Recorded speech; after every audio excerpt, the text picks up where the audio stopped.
सभी को जोहार, प्रणाम, आदाब। बहुत विस्तार से कांग्रेस ने इतिहास में महिलाओं के लिए क्या किया है उसको आपके समक्ष आदरणीय अध्यक्ष जी ने और विधायक दल के नेताजी ने रखा है। और मैं यह भी कहना चाहूंगी कि आजादी के बाद भी अगर आप शुरुआत करें वोटिंग राइट से, पंचायती राज, त्रिस्तरीय पंचायती राज में आरक्षण की बात करें, या इस देश को पहली महिला प्रधानमंत्री देना हो, देश को पहली महिला प्रेसिडेंट देना हो, पहला सीएम देना हो, सांसद देना हो, इन तमाम चीजों को करने का काम कांग्रेस ने किया है। लोकसभा अध्यक्ष भी पहली बार कांग्रेस ने एक महिला को यह मौका दिया। इसके अलावा कल जो हुआ, प्रधानमंत्री जी का आप लोगों ने संबोधन सुना, 58 टाइम्स उन्होंने कांग्रेस का नाम लिया। जब ये नारी शक्ति वंदन अधिनियम 2023 में पारित हुआ 21 सितंबर को, उसके बाद से लगातार महिलाओं में यह रोष था, खास करके जो राजनीतिक महिलाएं हैं उनमें विशेष करके, कि अगर इनकी नीयत साफ होती तो वो तत्काल प्रभाव से लागू होता। 2024 में महिलाओं को आरक्षण मिलता और वो लोकसभा और विधानसभा, आज कई राज्यों में चुनाव हो चुके, अगर 19 में नहीं भी किया इन्होंने तो कम से कम 24 में करते तो कई महिलाएं आज सशक्त आवाज बनकर के पार्लियामेंट और विधानसभा में अपनी बातों को रख रही होती। लेकिन इन्होंने 24 में नहीं किया, 29 में करेंगे कि 34 में करेंगे कि 39 में करेंगे, यह बातें भी साफ नहीं थी। बिना किसी बातों को बहुत दबाव बनाए पूरे विपक्ष ने महिलाओं की बात थी तो उसको सर्वसम्मति से पारित किया। इनकी मंशा साफ नहीं थी, इसलिए इन्होंने 24 में से लागू नहीं किया, अन्य राज्यों के लिए लागू नहीं किया और देर रात 16 अप्रैल को 2026 को इस अधिनियम को, जो पहले 23 में पास हो चुका था, उसको नोटिफाई किया।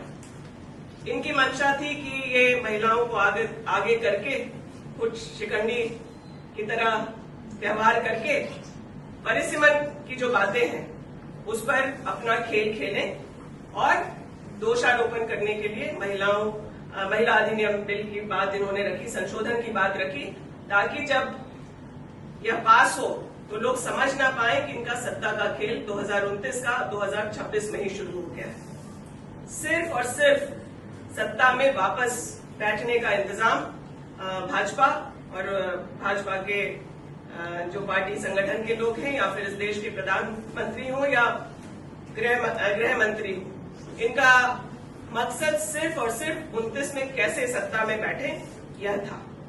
अगर यह नहीं होता तो ये पहले कास्ट सेंसस का इंतजार करते और उसके बाद सभी वर्गों का, SC ST की संख्या तो पता है, लेकिन क्या इस देश में ओबीसी की संख्या 50% से अधिक नहीं है? क्या इस देश के प्रधानमंत्री को नहीं पता?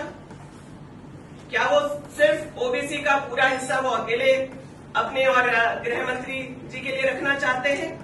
उन्होंने ओबीसी पुरुषों के साथ हो या फिर ओबीसी की महिलाओं की बात हो, इन दोनों के मामले में उन्होंने सारा कोटा खुद के लेके रखने का काम किया है और अब भी इनकी मंशा सही नहीं है। 2010 में राज्यसभा से कांग्रेस ने इस बिल को पास कराया था और लोकसभा में जब ये बात आई तो पहली बार चर्चा हुई कि कोटा विद इन कोटा की बात लोगों के बीच से उठ करके आई। 2011 के सेंसस में ओबीसी की गिनती नहीं हुई थी, तो हमारे पास ग्राउंड नहीं था कि जहां हम इन चीजों को ओबीसी के आरक्षण को सुनिश्चित कर सके। लेकिन 23 में जब यह विधेयक आया तो यह सोचते हुए कि जब सेंसस हो जाएगा तो ओबीसी को भी उसका प्रतिनिधित्व मिल जाएगा, यह सोचते हुए हम लोगों ने उसको सर्वसम्मति से लोकसभा में पारित किया और जिसको नोटिफाई करने के लिए इनको 3 साल लग गया। आज बिना कास्ट सेंसस कराए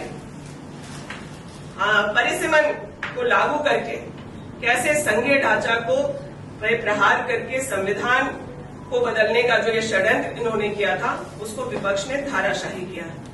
पहली बार 2014 के बाद इन्हें यह पता चला है कि विपक्षी एकता क्या है और ये खूब अच्छे से समझ रहे हैं कि हवा बदल रही है, देश का मौसम जो है वो बदल रहा है और लोग समझ गए हैं कि इन्होंने कोई भी वादा, चाहे महिलाओं को किया हो, किसानों को किया हो, मजदूरों को किया हो, किसी जाति धर्म के लोगों को किया हो, इन सभी मामलों में वो फेल है। अगर महिलाओं के प्रति इनकी मंशा साफ होती और महिलाओं के लिए दर्द होता तो ये उन्नाव, हाथरस, कठुआ जैसे मामलों में चुप न रहते। इनके खुद के मंत्री, विधायक, सांसद कई सारे मामलों में महिलाओं पे एट्रोसिटीज के मामले में नामित हैं और ये जो दोषी भी हैं। और जब खिलाड़ी तक सड़कों पर रो के बिलक के प्रोटेस्ट कर रही थी तब भी इनके कान में कोई जू नहीं देगा। कल प्रधानमंत्री जी देश की महिलाओं से माफी मांग रहे थे, हाथ जोड़कर ऐसे मांगना ही चाहिए। मांगना चाहिए मणिपुर की आदिवासी महिलाओं से कि जिन्हें नंगे परेड कराया गया, उस समय इनका दिल नहीं पसीजा। और क्यों नहीं, मणिपुर जैसे मामले जब हुए तो अगर महिलाओं के प्रति संवेदना थी तो उस दिन राष्ट्र को संबोधित करते। इनका कल का भी संबोधन इनके षड्यंत्र को पर्दाफाश कर रहा है और कांग्रेस का डर, विपक्षी दलों का भय इन्हें कितना हो गया है वह सामने है।